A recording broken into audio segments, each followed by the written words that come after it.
Hey, what's going on? It's Bill Burr, and it's time for the Monday Morning Podcast for Monday, November 13th, 2017. What's going on? How are ya?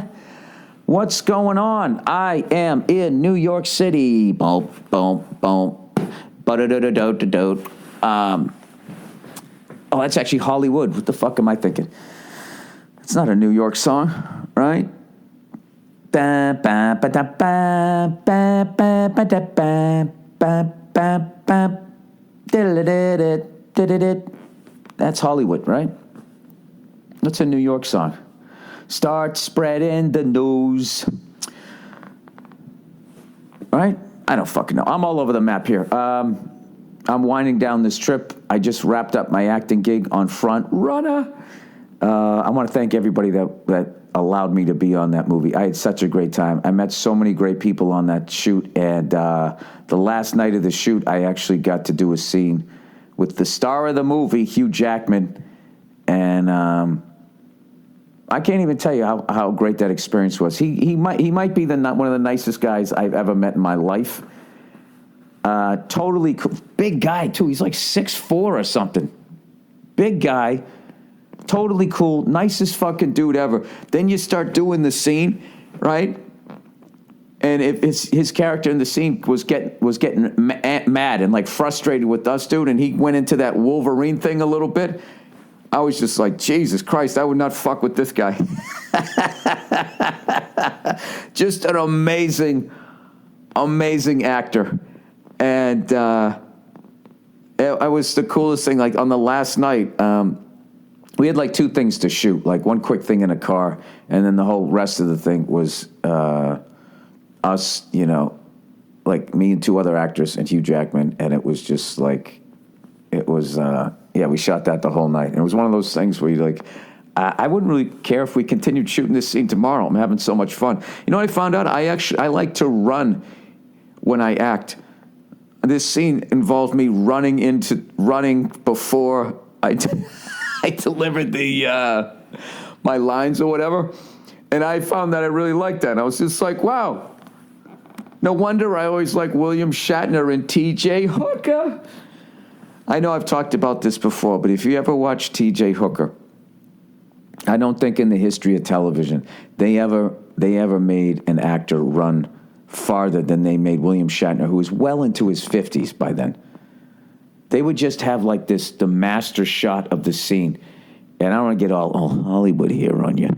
But the master is just when you go to shoot the scene it's a wide shot and you're capturing every character in it, or you're establishing the place, the setting. I have no fucking idea. I think that's what it is, right? They would just be standing on the other side of a wharf, a runway. Like William Shatner, he chased after planes. And they would just start, and he would come running around the corner, and he would always be like 70 yards away, and they'd be playing this fucking music with the bongos in the background, and you would watch him just full speed running, a man in his 50s, all right? And this is like the 80s, so no guys stretched. Unless you were on you had to be like in the Olympics. And even then, if you watch like the old NFL films, the way that they would stretch, you know what I mean? They weren't doing like any just sort of, doing a forward bend. None of that yoga shit. It was like touch your toes, touch your hips, touch your shoulders, do a jumping jack, come back down, or whatever the fuck they would do. 1, 2, 3, 4, that type of stuff. Running in cop shoes, full speed for a good 80 yards. There's actually a great YouTube video that I think I posted before of T.J. Hooker running. So anyways, I had the best time. And did the perfect amount of time on the movie, because right when it ended, I came right here to New York, and then I'm going to go back in the rest of my year. Other than like 2 road gigs, I am done, and I'm going to get to spend this ridiculous amount of quality time with my wife and daughter, and I can't wait. I'm totally getting into the Christmas spirit this year, not to the point of sacrificing Thanksgiving. I might even put up a couple of little, like, cut-out turkeys in my house. I hate how Thanksgiving just gets passed over. You know what I mean? Gets passed over like like a person that should have got the job but didn't, right? But I'm totally getting into it, and I'm still sober, was it? It was 84 days on Thursday, so 85, 86, 87, 88. Eric Lindros, 88. Lynn Swan, right? Wasn't he 88? Yeah. 88 days not boozing, and I think I'm going to go for the 100. I don't know. I think I'll be 91 on Thursday. A week from Thursday, it'll be 98. And then it'll be Thanksgiving and what? I'm not going to have a little brandy in my eggnog there. I'm big with the brandy and the eggnog, That's what I would have added to the great Opie and Anthony bit, the eggnog, Opie, Anthony, and Little Jimmy, right? Do you think those guys will ever get back together, do like a reunion tour? They should have like a one-off, like a tour. Like the Police got back together. They should do that with great radio shows where everybody eventually, just got sick of each other and went the other way, but the fans are still sitting there like, come on, man. Just do one more tour, man. They should all get together, I think it'll happen. If Guns N' Roses can get back together, right? I don't fucking know. Anyways, plowing ahead here. I'm totally going to get into the holidays. And I don't know. I don't know about the drinking thing. I think I'm done for a while. Like I said, I want to go Sting in my 50s. I'm turning 50 in June. And I want to make sure, I don't know. That's a critical fucking decade. Right?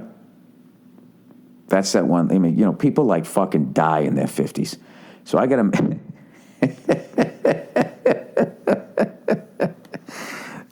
that's when people just start dying. I mean, people, I've already lost. Like, I've lost count how many fucking friends. I have a list on my phone so I don't forget all the comics that I've known that have died. By the way, all men. Out of the 25, they're all men. So all these women out there like, you don't understand how difficult it is to be a woman. It's like, lady, I got 25 dead friends. They're all guys. Okay? I don't know what the fuck is going on with us, but whatever you guys are, there's something something in your life is easier. I know in this age of feminism where it just has to be, everything is so fucking much harder for a woman. There is one easier thing for a woman, and it really is the most important thing, and that is staying alive. Where the fuck is my phone? I got them all, and I'm probably going to forget a few people. All right? Let's see here. These are all the fucking people that I knew that are gone here. All right.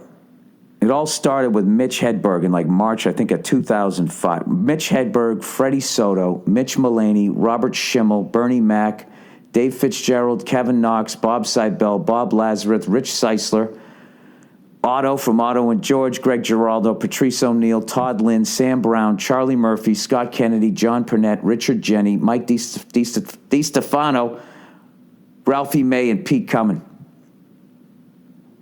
Those are all the people that I knew really well or worked with as a comedian that have all died since 2005, except for Dave Fitzgerald. He died earlier. He died in 2001. He was a Boston comic. And I probably forgot a few people. Club owners, Manny Dwarman, Lucian Holt. And then I have high school kids that I went to school with. 1, 2, 3, 4, 5, 6, 7, 8. All guys. Fucking unbelievable.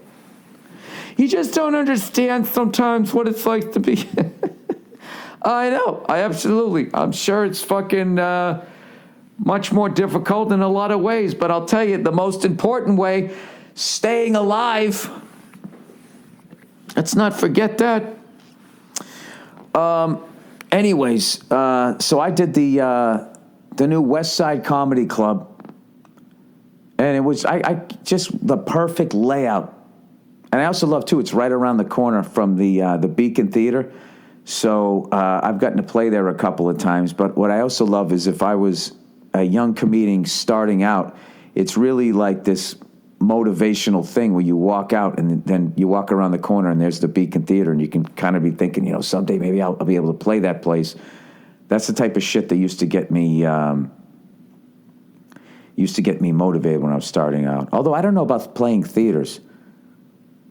I think it was just seeing Caroline's Comedy Club, because when I was starting out, like, nobody played theaters. It was like Cosby played theaters, George Carlin. Like, you had to be like a legend. Joan Rivers. Those people played like theaters. And, for most comedians, when I started, I think it was, the dream was to just sell out clubs. The dream was to sell out clubs and to get a sitcom built around your act. That was the dream.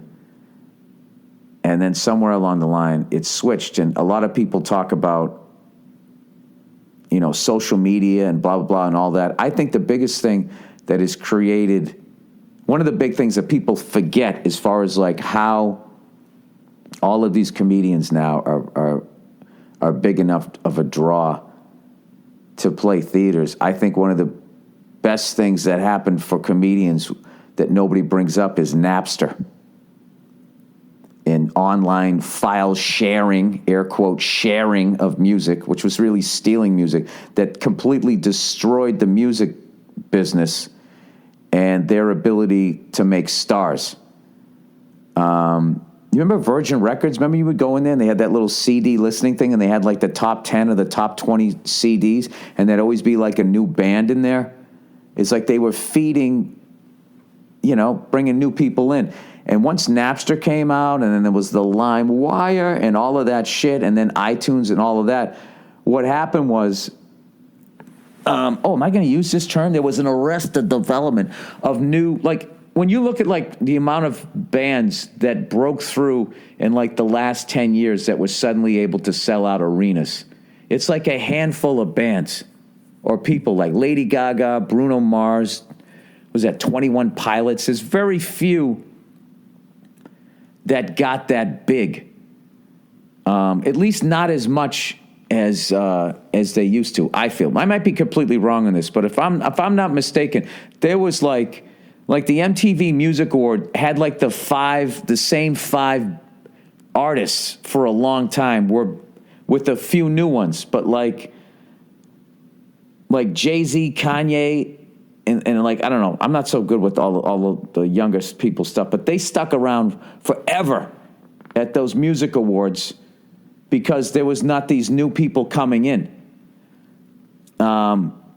Usually, for somebody to stick around at a music award for over 10 years, I feel like there was only a couple of bands that could do it, but they had to keep those people from 10 years previous because they all got knocked out. And then, I'm going to get to a point here.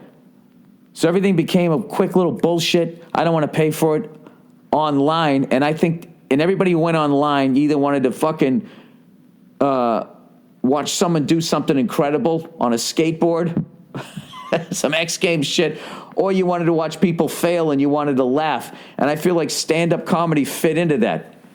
Set up, punch. It was quick. They made you laugh. You fucking moved on. And then I think comedians slid into all of these theater gigs where all of these bands would have been playing. I'm not talking arenas. I just mean like theaters. I might be wrong on that one, but I think if you look at the graph, as the music business imploded, comedy went through the fucking roof. Then also with technology, how comics could just keep putting out these specials. And then Netflix was another big thing. But everybody talks about that, but nobody seems, I don't know. I think the music business completely imploding also helped out stand-up. It created a void. I don't know. You like that? You like me discussing the ins and outs of ticket sales in stand-up comedy? So anyway, I was working at the West Side Comedy Club. You got to go there. Some old friends of mine opened the place up. That's why I did it. I had the best time. And what was really cool is it was mostly, podcast listeners. So I could say whatever the fuck I thought, essentially, in these times. You know what I mean? Everything that's going on. I heard like those fucking people were going down to the Comedy Cellar and then writing down what other comics were saying about Louis C.K. and all of that type of stuff. It's just so fucking, it's such a crazy time right now. I don't know. I love Louis C.K., and that was really obviously just a fucking hard thing to see happen to somebody, and he was definitely 100% wrong. I'll just say this. He was 100% wrong. He did own up to it, and I think he will definitely be back. I will say that. And I also knew a couple of the women that he did this shit to, and I just feel bad for everybody. It's just fucking terrible. And I don't know. I don't know what else you say about it. I feel like I'm in a divorce where you know both the mom and the dad. You got to like pick a fucking side here. I don't know. All I think that just this new thing though is like the level of witch hunt that happened when the Louis thing came out. Like the amount of fucking people that they went after was just fucking. It was like 6 degrees of Louis' dick. To the point that even the fucking Huffington Post was even trying to like, list people, the clients of the same manager that he had and stuff, who, by the way, is one of the great people I've ever met in life. I stand by my fucking manager, and I'm never firing the guy. I've been with this guy since 2006. Dave Becky's one of the great people that I've met in this business. I love that guy. I'd still have him over my house for fucking dinner. Watching everybody just, I think I remember this happening 15 fucking years ago, and then watching everybody try to burn down this guy's life. It's just fucking ridiculous. People, this is America. You remember due process? Like, the whole thing is just like, it's fucking insane. I wouldn't be surprised if they're going after Louis C.K.'s mailman, saying, if you deliver his mail, you're part of the problem. And it doesn't seem to be like there's any sort of like, in the judicial system, where there's like, if you steal a bike, you get this sentence. If you rob a bank, you get this. If you kill somebody, if you kill a whole bunch of people, all the way up to the death penalty. Yeah, this kind of seems like it's become, it doesn't make a difference if it's sexual misconduct all the way to sexual assault / rape. You're getting the exact same, level of punishment.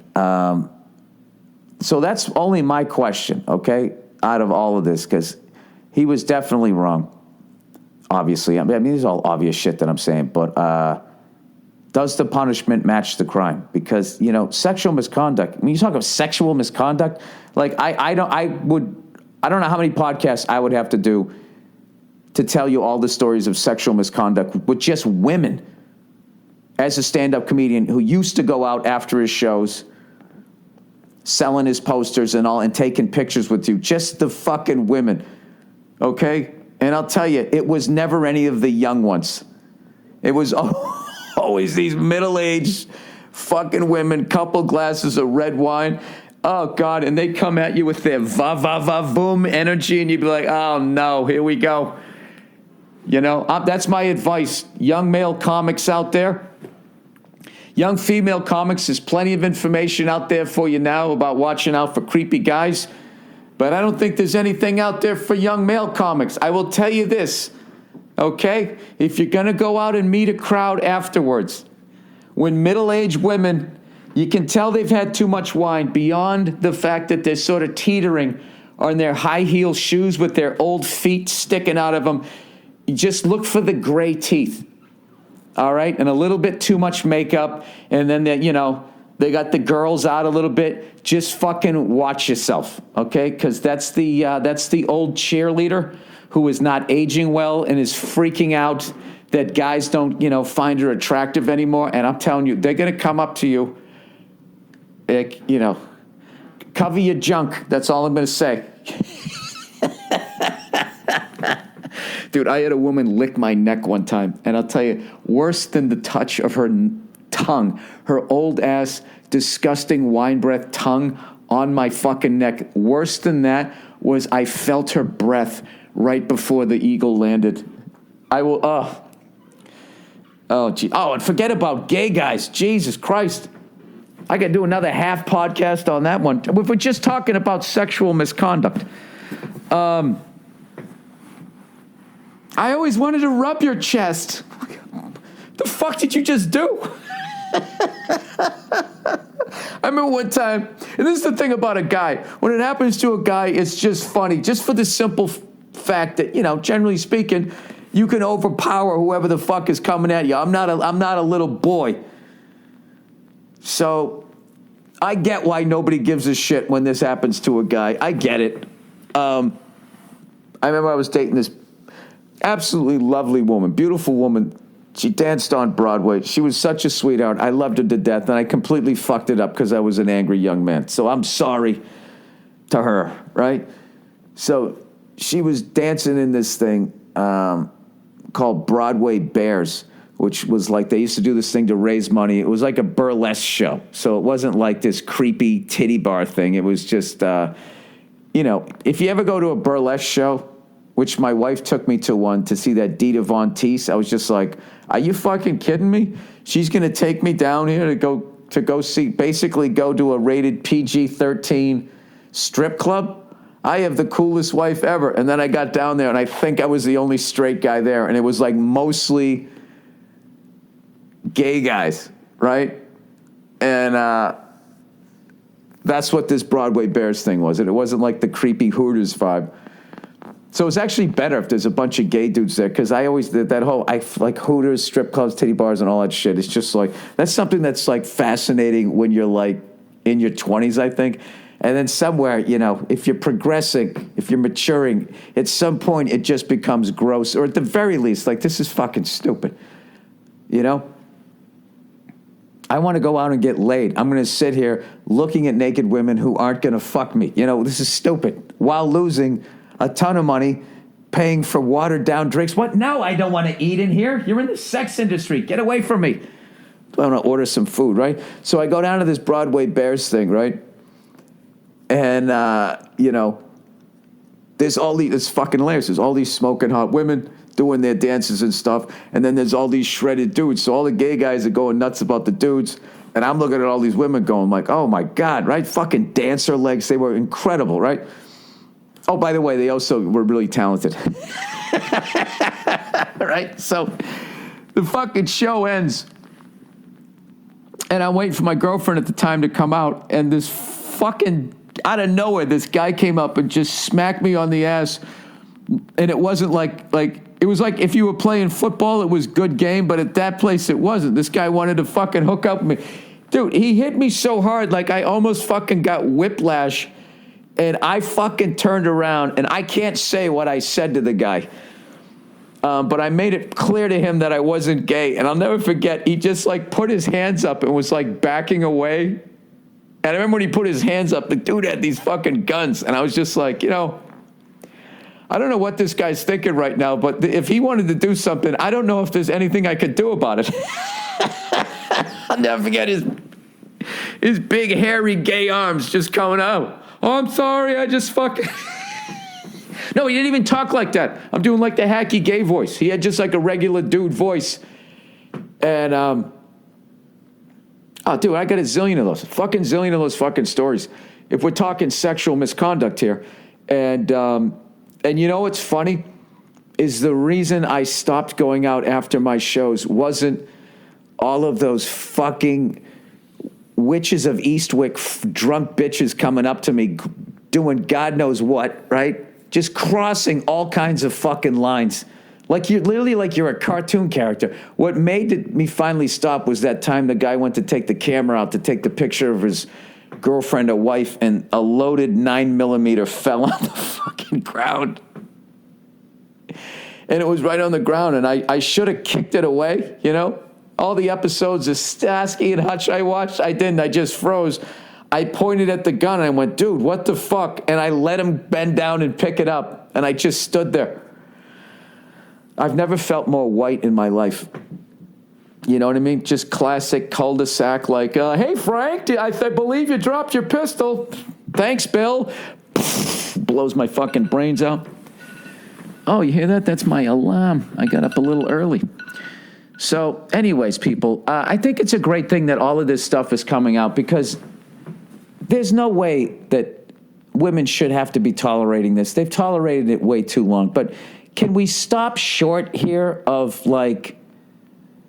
then trying to literally destroy everybody around the fucking person?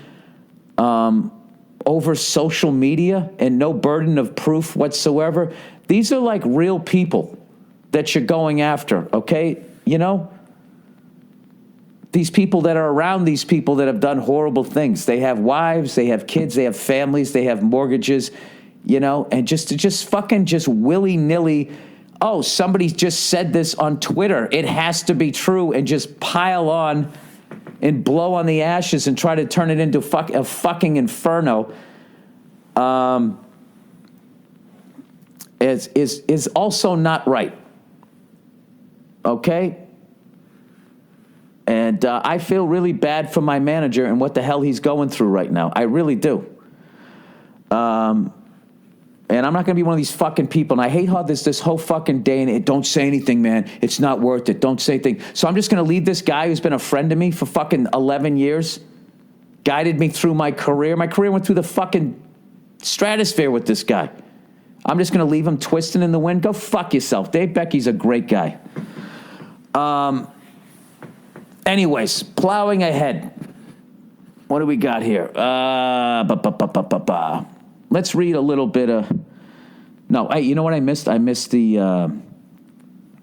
Formula One race, and it sounded like it was amazing. I don't know how Lewis Hamilton ended up starting in last place, but he worked his way all the way up to first, which I have never seen. Somebody must have crashed because I don't know the way Max Verstappen was running during the last race. Once somebody gets out in front. You know, when they're driving through the clean air there, what a little thing I know about aerodynamics and racing, no one can ever catch them. So they must have had a brilliant strategy, slash somebody else. That was plus and slash. Plash. Somebody's car must have broken down, or there must have been an accident or something. I have no idea, but can somebody, I know you guys have sent me this link before. Can somebody try and find or send me the link to where I can rewatch the races? The replay of them. Because Brazil's a great one. Did you see fucking the Mercedes-Benz team got robbed at gunpoint? Lewis Hamilton wasn't there, but his quote was basically, "This happens every time we come down here." How bad is that for tourism in Brazil? You know what I mean? Every time we come down here, the Illuminati sport gets fucking robbed. Can we do something about security? You know, thank God, if I was like the president of Brazil, I actually wouldn't be too nervous because Brazil has arguably the most beautiful women in the world down there. You know what I mean? And that will keep people coming despite the fact that even the Mercedes-Benz Formula One team gets robbed at gunpoint. They weren't there on vacation. They came down there with the entire sport, and somebody still finally got through. I guess when you got a pistol, you don't really need a laminate, do you? Can we see your credentials? Yeah, right here, buddy. Okay, Lewis Hamilton's over there, and I believe he still has his diamond earring in. Have at it. All right, let's read some advertising here for this week. Saucy, everybody, saucy. Everyone at some point has wished they could just have a beer, wine, or liquor delivered. Well, someone finally decided to do something about it. Next, please mention all the talking points below. Introducing Saucy, the alcohol delivery app. Saucy delivers your favorite wine, beer, liquor, right to your door, and no more demand. It's Uber for alcohol. Now, if you're in Los Angeles, San Francisco, Chicago, San Diego, or Sacramento, your Saucy order will arrive at your door in 30 minutes or less, ready to drink. For the rest of us, Saucy will deliver beer, wine, and liquor to your door in 2 days or less nationwide. There are no order minimums, no delivery fees, no running to the store. So if you got a party coming up, right? Your parents are going out of town, right? You're going to have a gig. You're going to have a blowout, right? You can call these people up. If you got the Saucy app, you got a fully stocked bar right on your phone. And for a limited time, you can get $15 off when you download the Saucy app and enter their promo code Burr. That's Saucy app, spelled Saucy, S-A-U-C-E-Y, and enter promo code Burr for $15 off. Get the Saucy app today and use promo code Burr. Oh, look who's back, everybody. Look who's back. Me undies, me undies. Why did you lick my neck? Me undies. But I'm a guy, so what the heck? It doesn't fucking count if you have a dick. So if you grab my junk really quick, you're not going to jail, and all your shit will still be on fucking HBO. Ba ba ba ba boo boo. All right, let me tell you about MeUndies. This is the only underwear that makes for an amazing gift. Feel free to improvise. Jesus Christ. Soft, that's what they just wrote there. Talk about why you love MeUndies. You know why I love MeUndies? Because I love singing this song. That's why. Plus, evidently, they're also soft, flexible waistband, 3 times softer than cotton. Cotton just takes a beating during these fucking, these reads. They're always getting trashed. I'm waiting for them to have like an answer song, Naturally sustainable sourced fiber. MeUndies made underwear the perfect gift that everyone is going to love you for. It's a great stocking stuffer. It's a goddamn holiday miracle. This year, don't give underwear, give MeUndies. This holiday season, to get your exclusive 20% off the softest underwear and socks you will ever wear, free shipping and 100% satisfaction guarantee, go to MeUndies.com/Burr. That's MeUndies.com/Burr. All right, Dollar Shave Club. As soon as I heard Dollar Shave Club had stuff other than their razors, I was sold, evidently. Why do they always try to write what I'm thinking? All right? I actually think that they're really smart. Like, why stop there? They get it. Guys want to shit, shower, and shave, and they're giving them everything to do with it, right? At the store, there are too many options, and you can't tell the difference between any of them. Then, if you have any question, the clerk usually doesn't know the difference either, or can't really help you since they are not experts on products. Just like their razors, everything is super high quality. And left me looking and feeling amazing, evidently. From premium ingredients to sophisticated scents. Sophisticated scents. Like before you put it on, everybody thinks you're a moron. Then all of a sudden you put on their fucking body spray. Oh, did you go to grad school? Dollar Shave Club is changing the game. Starter set to new members for only $5. The starter set features their executive razor and 3 trial-size versions of their most popular products that help you stay fresh and clean. In your first box, you will receive their shave butter, body wash, and 1 wipe. Charis. Butt wipes. Oh, Chari. You will also receive their executive razor, which includes their premium weighty handle and full cassette of cartridges. By the way, when you get a razor that has a weighty handle, do not pull it down and drag it across your face, okay? You just lightly hold it and you let gravity pull it down across your face. That's the way you do it, all right? Trust me. If you do it the other way, you're going to cut your face. If you do it the way I just said, you're going to get the smoothest shave you ever had in your life. After the first box, replacement cartridges are sent for only a few bucks a month. This offer is exclusively available at dollarshaveclub.com/Burr. That's dollarshaveclub.com/Burr. And if you want a great gift, give them Dollar Shave Club. They've got a super simple gift membership and e-gift cards. Dollar Shave Club's high-quality products will have you covered from face cheeks to butt cheeks. There is no better time to try the club. Oh, and Stamps.com, everybody. Lastly, but certainly not leastly, Stamps saves you time and money, which you can use to grow your business. You can mail any letter in any package just using your computer or printer, and the mailman comes and picks it up. Avoid the hassle, man, of the post office and mail everything from post office, some postcards to envelopes to packages, domestic or international. Create your Stamps account in minutes online with no equipment to lease and no long-term commitments. Click, print, mail, and you're done. Unlike the post office, Stamps.com never closes. Print postage for letters or packages at your own convenience 24/7. It's convenient, it's easy, it's reliable, it's flexible, right? Just like that cool chick up the street that doesn't want to be in a relationship. I use Stamps.com because anytime I send out my fucking posters, and I want to go out there and have some sexual misconduct with some women who are far too old to be acting in that way, I send them out. Through Stamps.com. Dude, I've actually been telling a story of by the letter of the law, something that happened to me last year, which was sexual assault which was by a woman, but it's a lady, so no one gives a shit. Come out and see my fucking stand-up set. There you go. I'm teasing sexual assault here. I'm just turning it into a bit. Yeah, and it's a really funny fucking story. But by the letter of the law, it is sexual assault. And where's my 15 minutes of fame? And right now, you too can enjoy Stamps.com service with a special offer that includes a 4-week trial plus postage and a digital scale without a long-term commitments. Go to Stamps.com, click on the microphone at the top of the homepage and type in Burr. That's Stamps.com. Stamps.com. Never go to the post office again. All right, what are we up to here? All right, 35 minutes.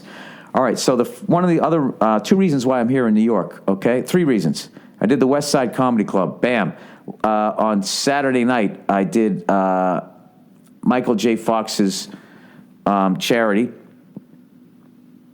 the Fox Foundation. I did a benefit for them. One of the coolest gigs I've ever got to do in my life. I show up, right? First of all, it's Michael J. Fox, right? I mean, that guy's comedic timing. You know, like when they say somebody has like perfect pitch when they go to sing or whatever. I always felt like, grew up watching him on Family Ties and, of course, all the Back to the Future movies.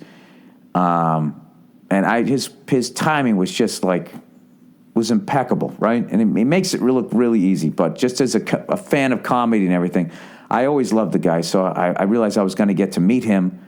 And I show up to the gig, and I'm always nervous whenever I have to do a benefit because it's a benefit. People are going to be in this, they're going to be in a certain mindset where it's just like, wow, I'm really lucky that, I'm healthy. I have my family, blah, blah, blah, blah, blah. And these other people are going through this really difficult thing. There's a sense of like guilt that you feel.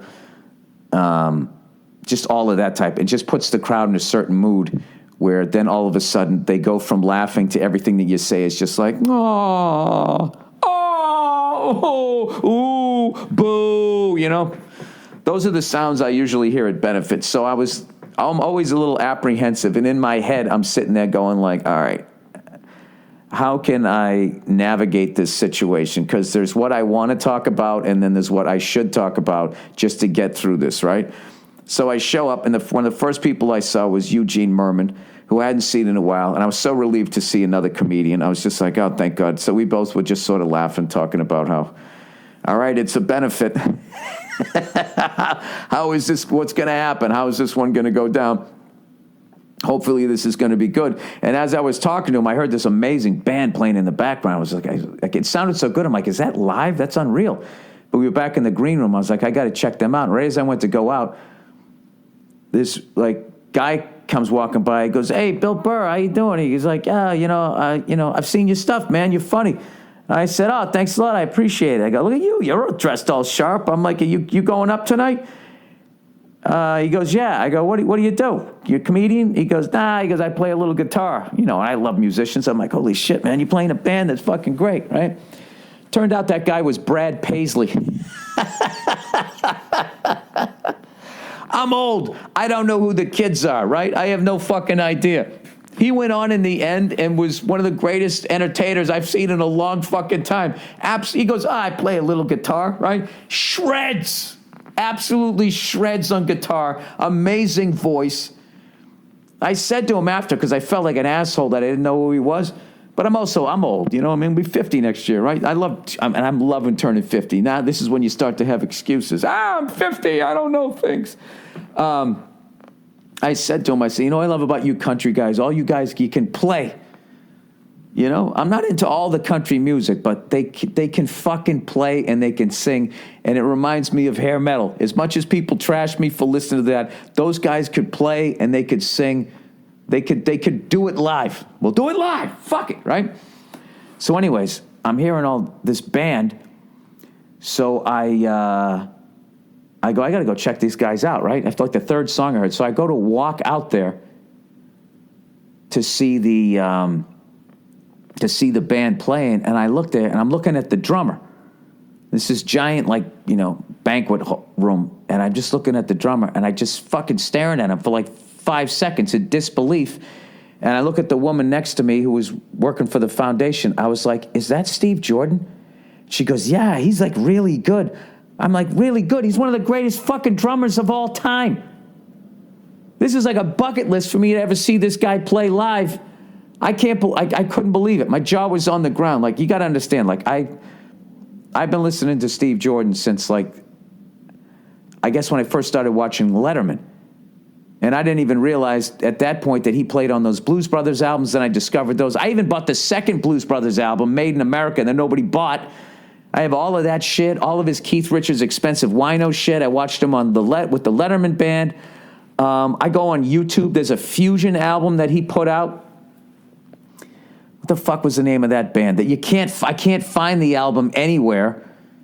Where he's really young, playing on that one. Way busier than he plays on a lot of other stuff. Right through all the John Mayer stuff, and I was always thinking, okay, when John Mayer comes to town with his trio, I'm definitely going to go see that, and I'll finally get to see Steve Jordan playing live. You know, switching out the snares and all of that. It's his whole thing that he does. That is just so incredible. But every time John Mayer would come to L.A., I would always be on the road, and I'd always miss it. So I actually got to see him play. And so anyways, I'm sitting there at the banquet thing, and I meet Michael J. Fox, and he's just like the nicest guy ever. Him and his wife, just a couple of sweethearts, you know. I mean, just one of those amazing couples, too, you know. Both good-looking people, and then they form, when they get together, they form an even more amazing person, you know. And I'm sitting there, and like I'm literally nervous, like I'm a brand new comic. Whenever I do benefits, I get like that nervous because like I've had some that have not gone well. I've done some Christmas parties. It's the reason why I don't do Christmas parties. I don't do private gigs, you know, which are basically rich people or rich companies or something. Get together and they will literally hire anyone from like fucking U2 all the way down to some no-name comic like I was back when I used to do those fucking things. And you would go up there and nobody would know that there was a show. And the last one I did, like they had me go up. I was in like a restaurant. And these people had rented out the restaurant and everybody was eating and talking. And I went up there and no one was listening. And I got defensive. So my already angry material back then was coming off even angrier. And people just literally stopped eating, were just sort of staring down at their plates. And I tried every trick that I knew in the book to turn it around, and I couldn't do it. And I just fucking bombed. I ruined their dinner. I ruined at least that part of it. And I just walked out of there with my agent at the time. And God bless him, he had to listen to me walk 12 blocks with him with absolute Tourette's. Just going like, I am never fucking doing one of those fucking things again. Who the fuck brings somebody up when everybody's fucking eating? Like, I did that. I was going KC Kasem, and I was supposed to go in and talk about a fucking dog dying, right? I went into that mode, you know. But by the end, after 12 blocks, by the end of it, we were both laughing. And I was just like, should we give them their money back? You know, that was like, fuck, I feel bad. This is the real reason why I was flipping out. You know, I was embarrassed. And then I also felt like I stole money because I just wasn't the guy for that gig. It should have been like somebody like who was happy with themselves. All right. So anyways, let's get on with the... No, I'll finish telling the story. So anyways, fortunately, the great Dennis Leary was hosting this event, and he went up and immediately turned it into a comedy show. You know, he was up there doing what he does, and he dropped, you know, a couple of F-bombs, and then with every joke he told, I got more and more and more and more relaxed. And I was like, all right, thank God. And then I went up on stage, and I just fucking went off. And told all these, I don't know. I did all those stories, telling all those fucking stories of all the shit that women have done to me. And at first, people didn't want to laugh, and then they just started laughing because, you know, sexual misconduct. Like I said, to a guy, I'm agreeing with this. It's kind of funny. It's not right, but it is. It's funny. And at first they were like, what the fuck? And then they just sort of went with it. And then all the rest of my shit just flowed. And I ended up having one of my favorite sets I've had in such a long time. And then in the end, I got to watch this new great musician that I wasn't aware of, Brad Paisley, playing with Steve Jordan's band. And then in the end, they brought Michael J. Fox out, and they all played Johnny Be Good. I mean, I was just standing there like going, how the fuck is this my life? It was amazing. And I just ended up having, then it just turned out it was also the New York Comedy Festival, so all these guys were in town. I got to run into Brian Regan, who just played Carnegie Hall, hanging out with him. I just had like I had the best fucking night. And the great New York run here continues, where tomorrow I'm going to be on Inside the NFL. I don't know what I'm going to be talking about. God knows I haven't watched nearly as much NFL football as I would have liked this year. I just got so busy with the cartoon and my little acting gig there. Oh, Bill, what do you think? You're an actor now? Every once in a while I am.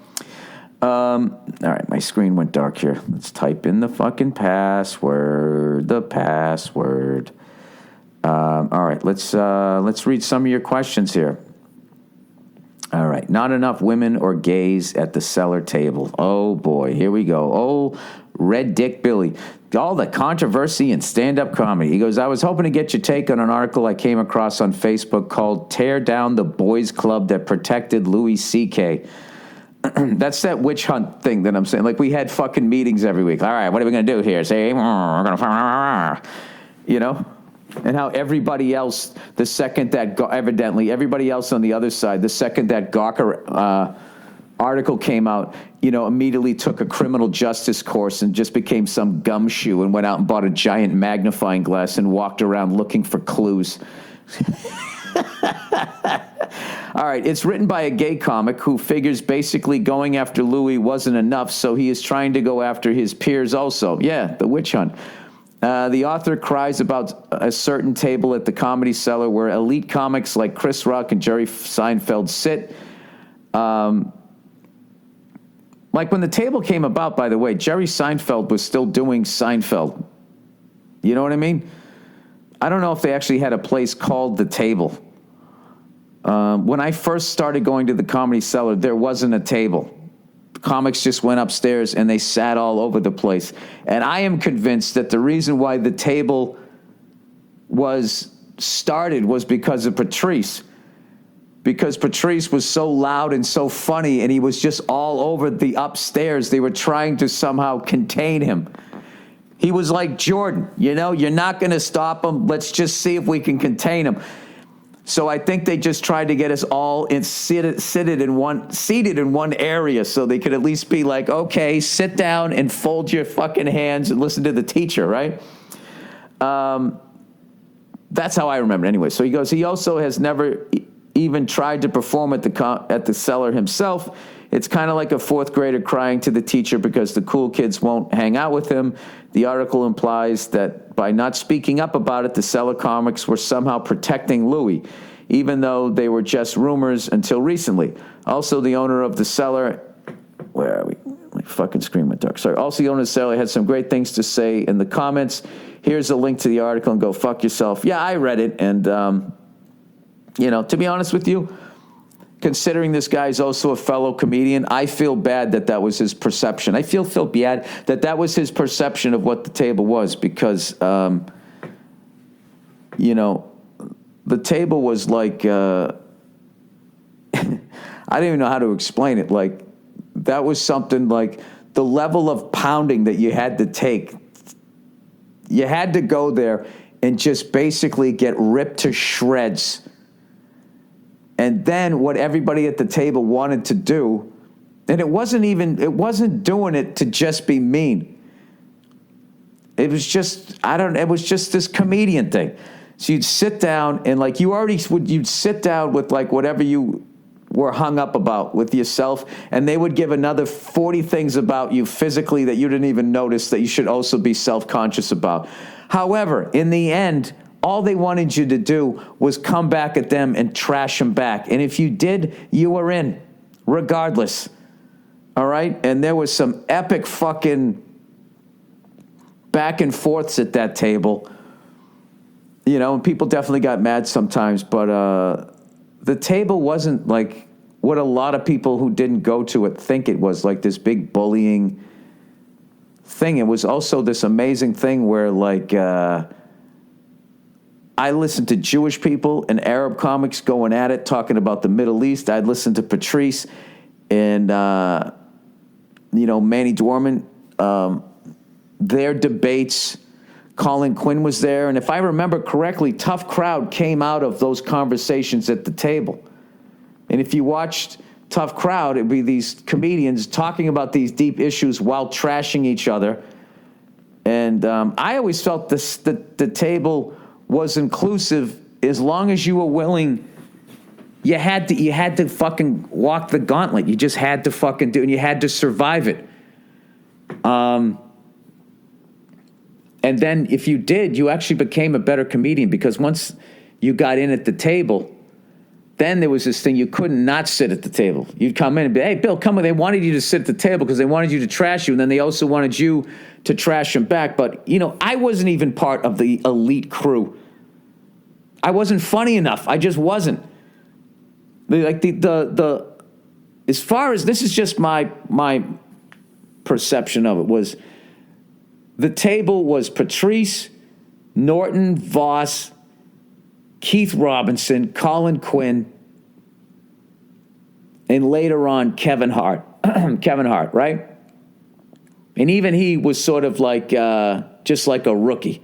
But he also made it so fast that he didn't have time to fucking stay there. So that was like the Mount Rushmore of the table. And when you showed up and they were all there, and somebody had something on you, like that time, I, for 24 hours, said I would do stand-up on a bus on the way to a World Series game to get a World Series ticket, and I never even ended up doing the gig. I took a headlining set pounding that is still legendary. They told the fucking story on Opie and Anthony.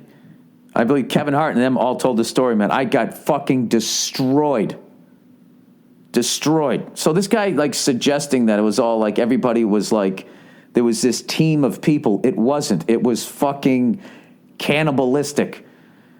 All right? And everything that they said in Opie and Anthony was 100% true, except for the fact that I did the gig, because I didn't do the gig. I actually gave the gig to somebody else, and with the vow of silence, I said, I will never tell anybody that you did this gig, because I don't want you to go through what I just went through. I think the guy who did the gig actually might have said that he was the one who did the gig all these years later, but I'm not saying shit who it was. So anyways, once you got in at the table, then you would go downstairs to go do your set, and one night, everybody at the table would be like, you know what, we're watching your set tonight. And you'd be like, oh, fuck. And you would go downstairs, you'd go on stage, and the crowd couldn't see all these fucking asshole comics. I remember they'd all be backlit, standing in the hallway, Patrice's big, dumb, stupid head. And you'd have to go up there and, like, just commit to your jokes as they were all standing there making faces of disgust, heckling, making noises. And one time I told the joke and it went good, and as I was telling the joke, I had the nerve to actually try to say something in a joke, and Patrice would just go, just do that fucking noise, and then they would all crack up laughing. Then the crowd would laugh like, what the fuck, and get a sense of, like, other comics are laughing at this guy. Should we be laughing at him and not respect him as a human being? And then you would just start bombing. And I'll never forget, I remember Kevin Hart went downstairs, and he went up as a 20-year-old comic and survived it and was barely affected. I mean, I know. And then looking at all the stuff that he's doing now, like, you really saw what he was made of. It was a great thing. The Cellar Table is not what this person perceived it to be. And I feel bad that person, because having a fat gay guy comic there would have been great. There would have been a whole other angle. It was actually a really inclusive thing. It's just a lot of people weren't tough enough to get through it. And that's the truth. And it took me, like I said, like a half dozen attempts, because I was not a mentally strong person back then. And but if you see what came out of it, Colin Quinn's Tough Crowd, that was one of the most inclusive shows of all time, as far as, like, he gave almost like 2.5 generations of stand-up comics a TV credit. A lot of them their first TV credit. So I don't know, and I know someone's going to sit down and watch Tough Crowd and be like, oh, it was mainly white males, blah, blah, blah, blah, and all that fucking shit. So I don't know. There's no way to win this type of stuff, but I can tell you that I don't agree with this person's perception of it, but I don't have any anger towards that person for writing that, if that's what they think it was. But it's a little melodramatic. Burn the table down, like there's these meetings going on, and we're all sitting there trying to hold back his career or whatever. I mean, I don't fucking know. All I remember as far as like trans comics, I just remember there was, I don't know what the proper term was, but there was a guy who dressed like a woman who went on stage and went by the name Sharon Needles. And she used to go up at the Boston Comedy Club, and she was fucking hilarious. And the last time I looked her up, I believe she was still doing shows. I think she just got out of the stand-up scene. But there was no comics going, oh, what the fuck is this fucking person doing here? Like, this all comedy is if you're fucking funny, other comics are going to laugh and you get their respect and you're in.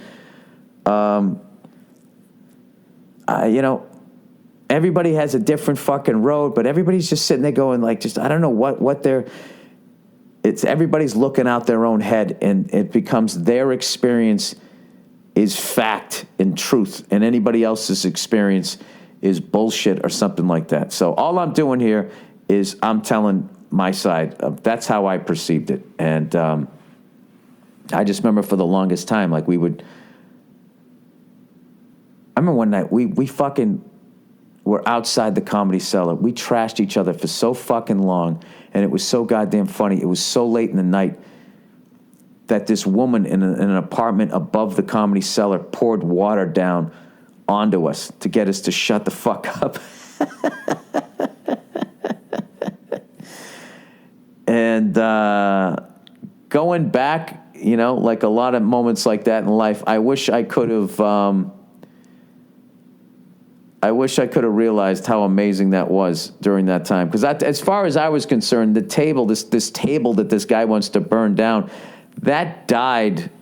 The table died when Manny died, because he was the creator of it, and he was one of the great conversationalists that I ever met, and he was so goddamn funny, and what I loved about him is he wasn't a malicious guy. As much as I used to fucking argue with that guy. You know what I mean? I was a young, angry man. And I used to argue with that guy, and he was always, the next day, it was always over. And I actually kind of learned from him. I learned from him and Bobby Kelly how to squash an argument.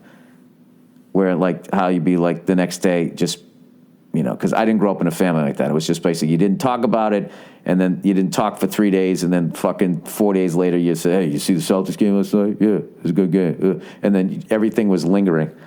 Those two people, I learned how to have a functional end to an argument. So, yeah, I don't know what that shit's about, but it's unfortunate that person feels that way about it. But, everybody's entitled to their opinion. All right, Patrice, Billy Ray, no fun. After hearing you, along with so many other comics, universally laud Patrice, I finally watched Elephant in the Room special. Within minutes, he had me in stitches. It's so easy to see why he was so revered within the comedy community. I know you hold him both as a comedian, as a person in an incredibly high regard. I would love to hear some of your insight into him. I recently heard that he was permanently banned from performing at the Stand in New York. What was that about? No, he was never banned from the Stand. The Stand came out or opened right around when Patrice got sick. He wasn't banned from there. Anyways, really big fan of the show and would love to see you come to Australia again soon.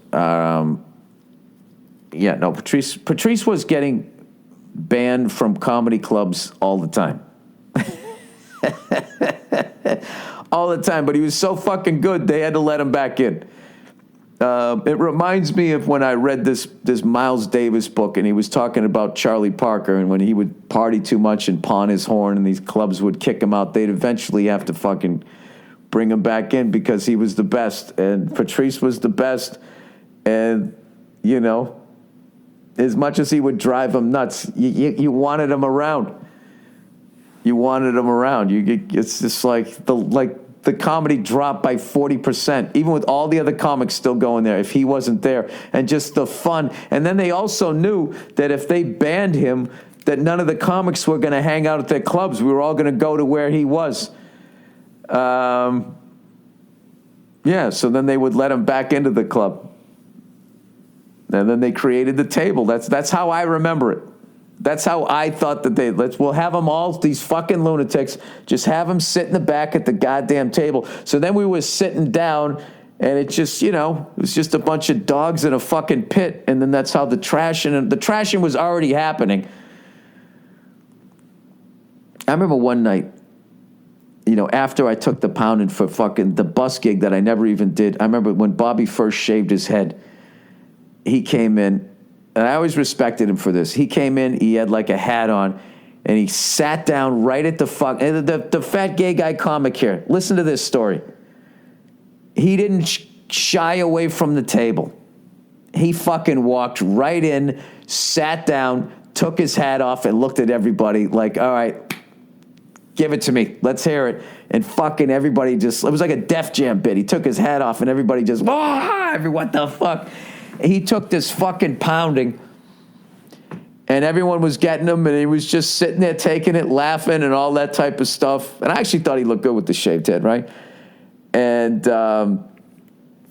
what's his face? Who said it? I think it was Esty. Esty finally got him with one. I think she said, "You look like David Wells." I think that's what she said, and everybody fucking died laughing. And Bobby literally just stood up and just walked out.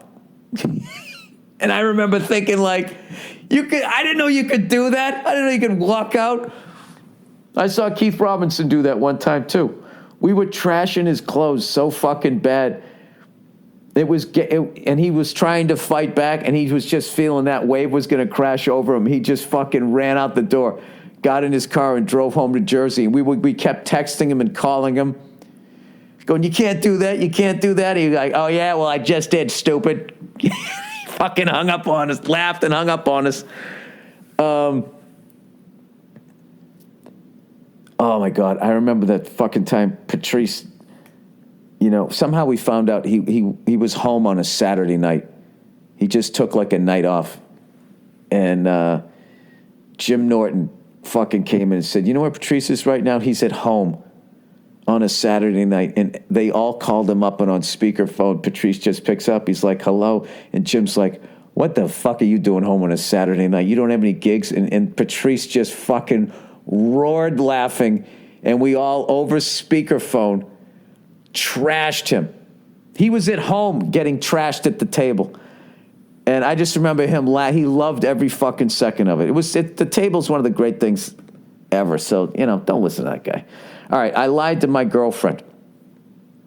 I lied to my girlfriend. Hey, Bill, I really could use some advice right now. I'm an 18-year-old male, and I have been with this girl for 7 months now. I really care about her, and she makes me truly happy. About a year ago, I used to smoke weed and do some other drugs, a lot. I used to smoke about 3 or 4 times a week, but I quit a little under a year ago. My girlfriend is really against drug use and has told me that she would leave me if I ever did it again. Well, a couple months ago, me and my girl were kind of on a break, not because we don't want to be with each other, but because of some other shit going on in our lives. All right, that's pretty vague. While we were on this break, I smoked some weed with a buddy of mine. I really regret doing so because I know how this means a lot to her. She has later asked me when was the last time I did any drugs, and I just lied and told her the last time was when I told her I quit. I can't stop thinking about this, and I feel really bad about lying to her, but I am afraid she's going to leave me or stop trusting me if I tell her now, since I had already lied about it several times in the past. All right. What do you do here? Just do what you want to do, all right? If you can't live with it, I would tell her. If not, you fucking smoked, you took a hit off a joint. If you're really committed and you're not going to do it again, is it really worth putting you and her through this? It's kind of hard for me to give you advice here because I don't know what you broke up for. You did it while you were broken up. It's not like you went out and you banged some other woman. You just went out and you just took a hit and you didn't fucking do it again. And, that's it. But at the end of the day, something, if you come clean and she still breaks up with you over that, then you know what? Fuck her. If she can't accept you, it's not like you went out and you started using heroin and you stole all the money out of her fucking purse. She can't handle one hit of a joint and then you feel bad about it and you can't even lie to her about it without feeling terrible. And that you have to tell her, but you tell her that the reason why you didn't tell her is because you care about her and you didn't want to lose her. If she still leaves you after that, then, she was going to find something, right? Okay, gym girl. Something? I don't know if I have time to read all of these. I gotta fucking get out of here. This is the worst thing ever. I'm going to try to read this quickly. I already read bad when I'm reading at a normal pace here. Hey, Billy Cue Ball. A couple months back, I started going to another gym a town over for a change of scenery. After a couple weeks, I run into this tall, athletic girl. She didn't talk to anyone and had that I'm not trying to talk to anyone look going on. Because of this, because of this and me virtually never cold approaching a girl before I left her alone. Over the next few weeks, I noticed she would be in my area a lot, and when moving between exercises, we would cross paths a lot. Sounds like you're doing that fucking, whatever that workout is, CrossFit, where you got to run down the street, Look at us, everybody, we're working out. Hey, look at us. Leaving your gym and running around a fucking 7-Eleven parking lot and coming back. We get it. You're working out. Jesus Christ. All right. Over the next few weeks, I noticed she would be in my area a lot. And all right, I already said that. Okay. We crossed paths. All right. So, I said, fuck it, and started talking to her. We had a couple of good convos, and I eventually got her number. Look at you. You're in the game. We didn't text much, which is fine because I've learned that texting should be mainly for planning meetups. I still tried a couple of text convos for some rapport since I'd only seen her 1 to 3 times a week, sometimes just in passing. Now, the issue is every time I've messaged her, she randomly stops messaging. Well, probably because you're bugging her at that point. No matter how good the conversation was going, or she's busy. I didn't see her for a week before I left for vacation for another 2 weeks and no contact. It's been a week since I've been back and I haven't seen her in the gym. Was she marginally interested or did I not come on strong enough? Should I text her again or just move on and wait till I see her again? Well, if you're still into her, just text us. Just say, hey, I haven't seen you at the gym. And where's the harm in that? In this day and age, make sure there's a lawyer there when you do it. Because who knows with what the next fucking thing is going to be. I would text her and just say, hey, I'm back, would you like to go out sometime? Who gives a fuck? Fuck her and her cold fucking vibe. Just say what you want to do. And either she wants to do it, go do it. If she doesn't, move on. That's it. Easy one. All right? But I wouldn't question yourself. Fuck all that. Don't be in your head. Don't be like Jon Favreau in Swingers. That's what I always think. Just never get into that fucking mode. Just, it's normal to be nervous, both men and women, when you're dating or whatever. Men and men, women and women, everybody included. Whenever you get into that, I would say don't ever send a text when you're in that mode. I would sit down, relax, and just think, what do I want? I want to go on a date with this person. Well, that's what you ask them. I would love to take you out sometime. Haven't seen you in a minute. I'd love to take you out sometime. Right? That's it. What's she going to say? How dare you fucking ask me out? She's either going to say yes or no. Okay? And if she says no, who gives a fuck? You don't have any regret. You asked. But if you don't ask, then you got to be like, I wonder what would have happened. All right, foursome gone wrong. This is the last one, and I'm done. I recently visited my friend at his big-time college for his school rivalry weekend. I'm going big time. That's what they said when I went to Notre Dame versus USC, and they were like, big-time college football.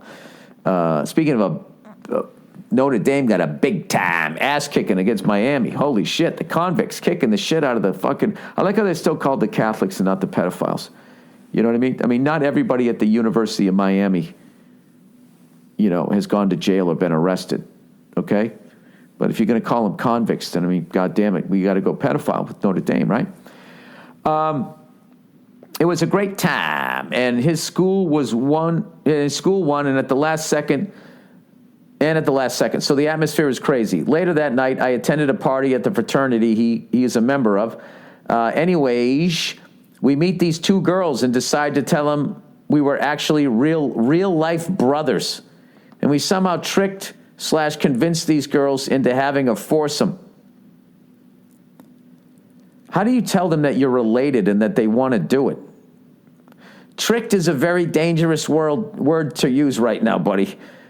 All right, we all go into this room. What do you mean trick? What do you do? Did you do the old quarter? Hey, I'll make a quarter disappear. Hey, where's the quarter? Is it behind your ear? Here's my dick.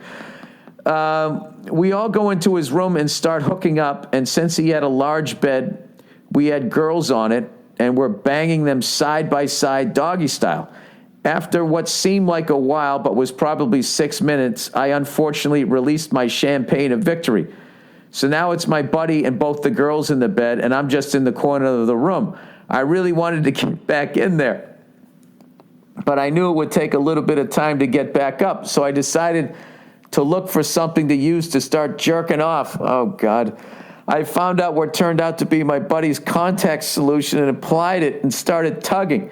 After a few minutes of limp dick tugging, I started to feel movement and thought I'd be back in the game soon. You're like an injured player that went out for a play.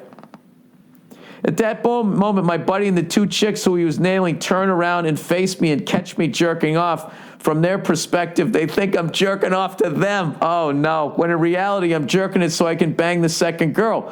One girl sort of freaks out.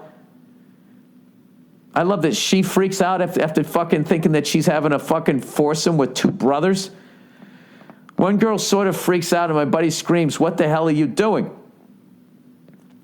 At that point, I didn't know what to say, so I ran out of the room naked and just stood outside the door until they finished. Eventually, the girls left, and my buddy let me back into the room, where he proceeded to ask why I was jerking off to him. Oh, no. He goes, I tried to plead my case and give a rational explanation, but he's continuing to be persistent that I was jerking off to him, and now he's being extremely distant from me and has told all of our friends who have constantly been berating me for jerking off while my buddy banged two chicks. Do you have any advice on how I can somehow spin this story? I mean, at the end of the day, I did get laid too. All right, here's what's hilarious about all that the woman gets offended. Like, what are you doing? It's like, what are you doing? You're having like a fucking foursome with two people that you think are related. And secondly, I don't know how guys do that. I don't know how you could bang a woman with your buddy next to you also banging. You know what I mean? Like, how do you block out the sound of your friend like right next to you? I mean, do you look at each other at any point? And like, how do you not start fucking laughing? I've never understood that. Yeah, you probably should have gone into the bathroom. You probably shouldn't have been looking at them. I mean, dude, what you have here is a fucking hilarious story. And in the spirit of the table, all right, when your friends are giving you shit, I would just laugh. You just have to learn to laugh at yourself and just be like, I swear to God, I was trying to get back in the fucking game. Just tell the story the way you just told it to me and think that it's fucking hilarious that this dude thinks you were jerking off to him. I would just laugh it off, which is how you get out of most shit, you know? That's how Donald Trump became president. That's probably a bad guy to bring up. Who's out there grabbing pussies. They'd be like, you said all this shit about women. No, I didn't. I said it about Rosie O'Donnell. Nah, well, you said it about other women too. And he's like, yeah, you're probably right. It ends it. It's when you keep fighting it. I would just fucking laugh it off. I know it's tough at your age, but listen, dude, if you have it in you to fucking fuck a woman right next to your friend, if you have the focus to do that, I think you can get through this. But dude, you got one hell of a goddamn story. That's a great story. So anyways, all right, that's it. I have to, I got to get on with my day here. Thanks to everybody who's listened to the podcast. Thanks to the Fox Foundation, the West Side Comedy Club. Please go out to the Comedy Club. And thanks to everybody on Front Runner that let me have a quick little part in that thing. I had such a great time. Oh, and by the way, guess what's out? Daddy's Home Part 2. I was in Part 1. You got it. Part 2, I heard, is even better. Joe Bartnick, Rose Bowl tailgate legend, told me he went to go see that. He said, dude, I fucking laughed out loud like 25 times. Comedians don't laugh out loud ever. It's one of the fucking, I don't know. It's one of the prices you pay as a comedian. You stop laughing. You just start going, oh, that was funny. But you never laugh. You never laugh again. So definitely go check that out. And who knows? Who knows? Maybe you'll see a familiar face in there. All right. Go fuck yourselves. I'll check in on you on Thursday.